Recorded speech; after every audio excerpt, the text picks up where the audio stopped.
So actually ako, di ba, more on ankle sprain yung pinunta ko dito before. So, Pero before, namamaga pa siya, di ba?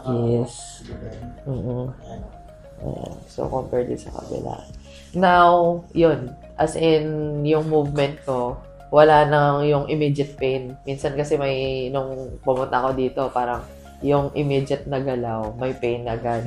So, after that, syempre, nagpahinga din. So, parang, syempre, bumalik kami dito after a week. Wala na yung pain na yon. Pero siguro may certain position lang pa na feeling ko may konti pa. Pero talagang as in better na compared naman nung nakaraan.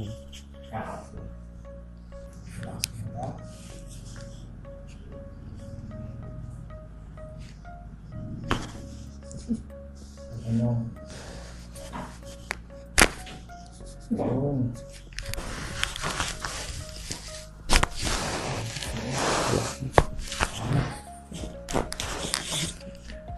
Ang dami.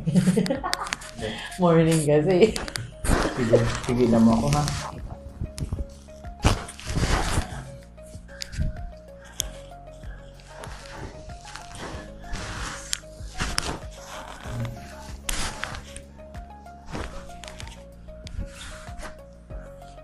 Pigilan mo ulit.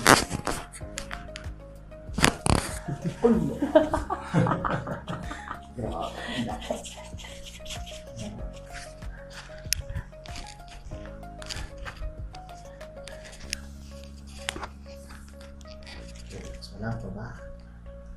Wala ka naman siya.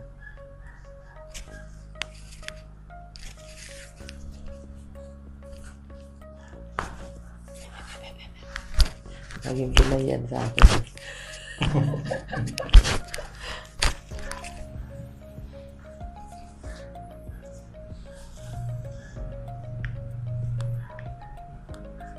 Tumutulog-tulog na ito.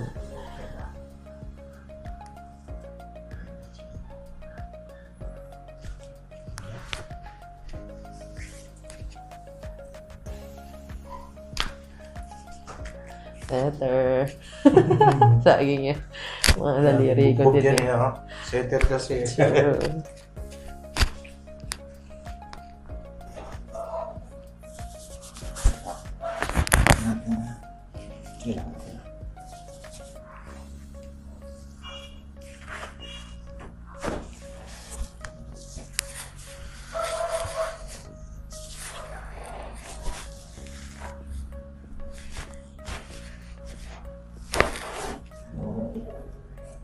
Marami kita. Release.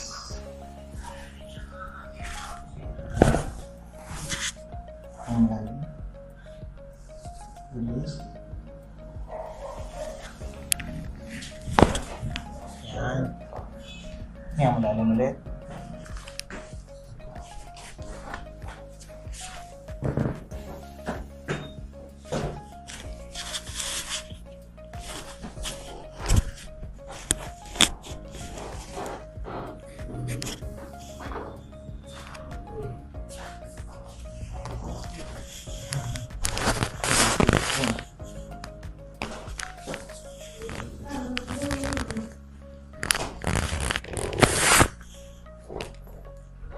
Okay.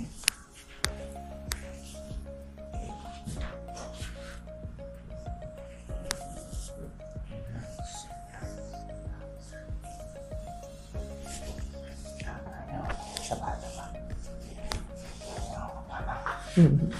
Tumutunog yun.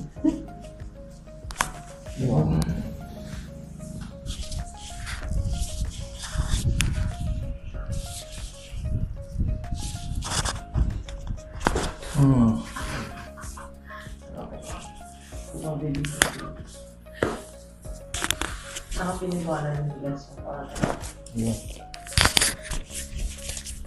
parang naman ako. Yung tama sa observation.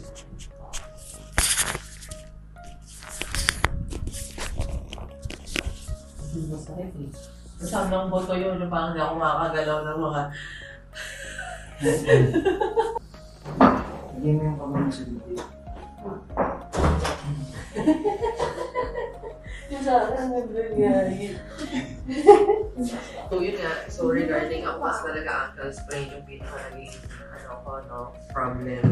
So kanina, pagpunta ko rin dito, though wala masyadong pain na, nasa lowest naman na. Pero ramdam ko na meron pa rin matigas na part yung sa paa ko, which is parang binabantayan ko din. So parang talagang minsan, hindi ko rin talaga siya pinapabayaan na parang doon galawin. So kanina, so syempre, napuwersa, and yun nga, hanggang dito na pala, no, kapag yun nga, hindi lang siya doon sa mismong part. So, thank you kay Sir Marlon kasi yun nga, medyo na-loosen up na rin talaga ngayon. And napipil ko na yung parang yung parang rotation ng ankle ko. So, hopefully nga, so konting na lang, pahinga, and mas magiging okay na talaga. Pero very, na talaga, kumbaga improve compare nung pagpunta ko dito din. So, thank you sa Marlon Code 11. And of course, kay Sir Marlon, syempre, siya naman din talaga yung nag-execute ng mga So, thank you po.